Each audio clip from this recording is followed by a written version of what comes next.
সাল ১৯৬৫। গল্পের শুরুটা মূলত প্রশান্ত মহাসাগরের একেবারে কেন্দ্রে অবস্থিত হাফেবা নামক একটা শান্ত দ্বীপে। প্রায় অলৌকিক এই ঘটনাটি ঘটেছিল ৬ জন বালকের সাথে, যারা কিনা ১৫ মাস ধরে একটা জনমানবহীন দ্বীপে একা লড়াই করে বেঁচেছিল। তবে তারা সেভাবে সার্ভাইভ করার সুযোগ পায়নি যেমনটা আমরা সচরাচর বিভিন্ন মুভিতে দেখে থাকি। তাহলে তারা প্রশান্ত মহাসাগরের ঠিক মাঝখানে কিভাবে জীবিত ছিল? চলুন সেই রহস্যই আজ জেনে নেওয়া যাক।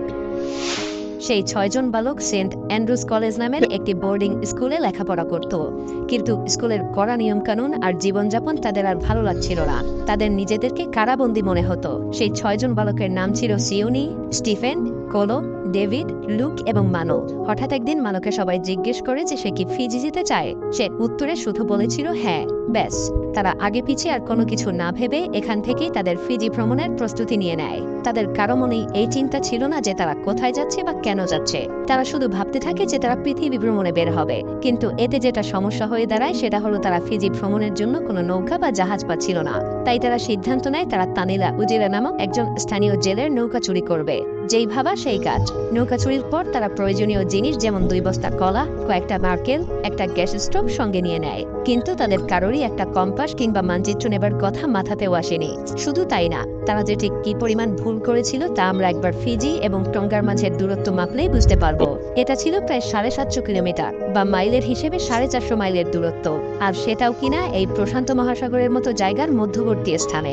যাই হোক, সমস্ত প্রস্তুতি শেষে জুনের এক সন্ধ্যায় ছেলেগুলো তাদের যাত্রা শুরু করে। সেদিন আবহাওয়া শান্ত ছিল এবং হালকা বাতাস বইছিল, যেটা তাদেরকে খুব সহজেই সমুদ্রের মাঝে নিয়ে যাচ্ছিল। কিন্তু ঠিক এখানেই ছেলেগুলো তাদের দ্বিতীয় ভুলটাও করে ফেলে। রাতে তারা সবাই সমুদ্রে ভাসতে ভাসতে ঘুমিয়ে পড়ে, আর আচমকা এক ঝড় এসে তাদের উপরে আছড়ে পড়ে। তারা একজন আরেকজনের সাথে ধাক্কা খেতে থাকে এবং ডেকের উপরে গড়াগড়ি খেতে থাকে। তারা যদিও পাল তুলে নৌকার গতি ঠিক করার চেষ্টা করেছিল, কিন্তু বাতাসের গতি এতটাই তীব্র ছিল যে সেটা আর সম্ভব হয়ে ওঠেনি। বাতাসের প্রবল গতিতে পাল তছনছ হয়ে যায়। তাদের নৌকার হালও পুরোপুরিভাবে ভেঙে গিয়েছিল। তাই নৌকার হাল ধরারও আর কোনো উপায় ছিল না। এমন সময় তাদের কাছে মৃত্যুর জন্য অপেক্ষা করা ছাড়া আর কোনো উপায়ই বেঁচে ছিল না। এভাবে প্রায় সমুদ্রে লড়াই করে ৭টা দিন কেটে যায়। আর এই কয়দিন তারা সমুদ্রের উপরে ভেসেছিল কোনো রকম খাবার বা পানি ছাড়া। তবে তারা বেশ কয়েকবার মাছ ধরার চেষ্টা করলেও সেটা পেরে ওঠেনি। তারা হঠাৎ করে একটা বুদ্ধি বের করে। তারা তাদের নারকেলে করে নৌকাতে জমা হওয়া বৃষ্টির পানি জমিয়ে রাখতে শুরু করে। আর সেই পানি সবাই সকালে এক চুমুক আর রাতে এক চুমুক খেত। তবে ধীরে ধীরে তাদের মধ্যে আবারও মৃত্যু ভয় দেখা দিতে শুরু করে। কিন্তু ৮ম দিনে তাদের সাথে একটা অলৌকিক ঘটনা ঘটে যায়। তারা দেখতে পায় সমুদ্রের ১০০০ ফুট দূরে স্থলভূমির মতো কিছু একটা দেখা যাচ্ছে। হ্যাঁ, ঠিকই ধরেছেন, এটা ছিল একটা দ্বীপ। দ্বীপটাকে সাধারণত বসবাসের অযোগ্য হিসেবে বিবেচনা করা হলেও এটা ছিল তাদের নিশ্চিত মৃত্যু থেকে পরিত্রাণ পাবার একমাত্র উপায়। তবে এই দ্বীপটারও রয়েছে এক করুণ ইতিহাস। দ্বীপটার নাম ছিল আত্মার দ্বীপ। এই দ্বীপে একসময় টঙ্গর পূর্বপুরুষরা বাস করত। কিন্তু ১৮৬০-এর দশকে পেরুর কিছু বন শ্রমিক সুকৌশলে দ্বীপটার প্রায় অর্ধেক মানুষকে অপহরণ করে। তাদেরকে পরবর্তীতে কৃতদাসে পরিণত করা হয়েছিল। চলুন মূল গল্পে ফিরে আসি। বেলা ৯টা থেকে রাত ১১টা পার হয়ে গেলেও তারা তখনও দ্বীপের ততটাও কাছে পৌঁছাতে পারেনি। কিন্তু তখনও তারা হার মানেনি। অবশেষে তারা দ্বীপের প্রায় কাছাকাছি চলে আসে। প্রথমে মানুষ সাঁতরে দ্বীপের পাড়ে চলে যায়। এরপর সে বাকিদের ইশারা করলে তারাও নৌকা নিয়ে দ্বীপের কাছাকাছি চলে আসে। সবাই তীরে এসে একটা স্বস্তির নিঃশ্বাস ফেলে। তারা পানিবন্দী ছিল কিন্তু তখনও বেঁচে ছিল। তারা এতটাই ক্লান্ত হয়েছিল যে সবাই ঘুমিয়ে পড়ে আর জেগে ওঠে ঠিক পরের দিন সকালে। এরপর তাদের প্রথম কাজ ছিল পাহাড়ের চূড়ায় আরোহণ করা এবং পানীয় জল খুঁজে বের করা। তারা দ্বীপে অনেকক্ষণ ঘোরাঘুরির পর একটা ছুরি খুঁজে পায়। এই ছুরিটাই যেন তাদের বেঁচে থাকার আশা বহুগুণে বাড়িয়ে তোলে। হয়তো কঠিন হবে, কিন্তু তারা বেঁচে থাকবে। এরপর তারা আগুন জ্বালানোর জন্য অনেক চেষ্টা করতে থাকে, কিন্তু অনেক দিন যাবৎ খাবার বা পানি কিছু না খাওয়ায় তারা এতটাই দুর্বল ছিল যে তারা আগুনও জ্বালাতে পারছিল না। তাই তারা সেই ছুরি দিয়েই নারকেল, পেঁপে এসব কেটে খাওয়া শুরু করে। তারা মাছ এবং পাখি শিকার করত। তবে ভয়ঙ্কর ব্যাপার হলো তারা শুধুমাত্র পানীয় জলের পিপাসা মেটানোর জন্য সেই সকল প্রাণীদের রক্তই পান করত। এবং যেহেতু তাদের কাছে কোনো আগুন ছিল না, তাই তারা কাঁচা মাছ মাংসই খেত। এরপর অনেক খোঁজাখুঁজির পর তারা একটা প্রাচীন আগ্নেয়গিরি খুঁজে পায়, যেখানে এই দ্বীপের প্রাচীন আদিবাসীরা বাস করত তাদেরকে অপহরণ করে নিয়ে যাওয়ার আগ পর্যন্ত। আর সেখানেই তারা কিছু কলা এবং বন্য মুরগি খুঁজে পায়, যা দ্বীপটা পরিত্যক্ত হয়ে যাওয়ার পরেও নিজে নিজেই অভিযোজিত হয়ে টিকেছিল। এভাবেই তাদের দিন কাটতে থাকে। এরপর প্রায় ৩ মাস পরে তারা প্রথম আগুন জ্বালাতে সক্ষম হয়।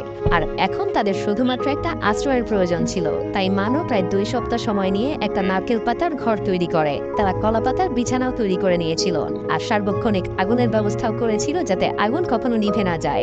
এমনকি তারা দুটো দলে ভাগ হয়ে আগুন জ্বালানো, রান্না এবং পাহারা দিত। মজার ব্যাপার হলো কোলো নামের ছেলেটা জাহাজের পরিত্যক্ত অংশ, তার এবং নারকেলের খোসা দিয়ে একটা গিটারও বানিয়ে ফেলে, যেটা দিয়ে সে প্রতিদিন সবাইকে গানও শোনাতো। কিন্তু মানো কখনোই সেই দ্বীপের জীবন মন থেকে মেনে নিতে পারেনি। তার মন সবসময় বাড়ি যাওয়ার জন্য অস্থির হয়ে থাকতো। তাই সে একটা ভেলা তৈরি করে, কিন্তু সেটা ততটাও মজবুত ছিল না যে সেটাতে করে তারা আবারও প্রশান্ত মহাসাগর পাড়ি দিবে। তাই তারা মাঝে মধ্যেই ভেলায় করে সমুদ্রে ভেসে বেড়াতো। তারা ফল এবং সবজি চাষ করার জন্য জমিও তৈরি করে ফেলেছিল। অবশেষে তারা গাছ থেকে পানি বের করার উপায় খুঁজে বের করে। তারা একটা জিম, একটা ব্যাডমিন্টন কোর্ট, এমনকি একটা মুরগির খামারও তৈরি করে ফেলেছিল। আর এই সবই করেছিল কিন্তু সেই পরিত্যক্ত ছুরি দিয়ে। কিন্তু এর মধ্যেই তাদের মাঝে নেমে আসে আরেকটা বিপর্যয়। মানো এবং স্টিভেন রাতের খাবারের জন্য পাখি শিকার করতে যায়, আর স্টিভেন সেখানে পাথরে পা পিছলে প্রায় 40 ফুট উচ্চতা থেকে নিচে পড়ে যায় আর তার নিজের পা ভেঙে ফেলে। মানু তখনই সবাইকে ডেকে নিয়ে আসে এবং তাকে প্রাথমিক চিকিৎসা দিয়ে দীর্ঘ সময় ধরে সেবা করতে থাকে। এরপর প্রায় 15 মাস ধরে নির্জন দ্বীপে সার্ভাইভ করার পর হঠাৎ লোক চেঁচিয়ে ওঠে, নৌকা আসছে। আর এই নৌকাটি ছিল ক্যাপ্টেন পিটার আর্থারের। পিটারের বোটটা ছিল একটা ফিশিং বোট যা তাকে দ্বীপটির কাছাকাছি নিয়ে গিয়েছিল। পিটারও দ্বীপের মধ্যে একটা কালো ধোঁয়া উঠতে দেখতে পায়, যা থেকে সে ধারণা করেছিল যে দ্বীপটাতে হয়তোবা আগুন জ্বলছে।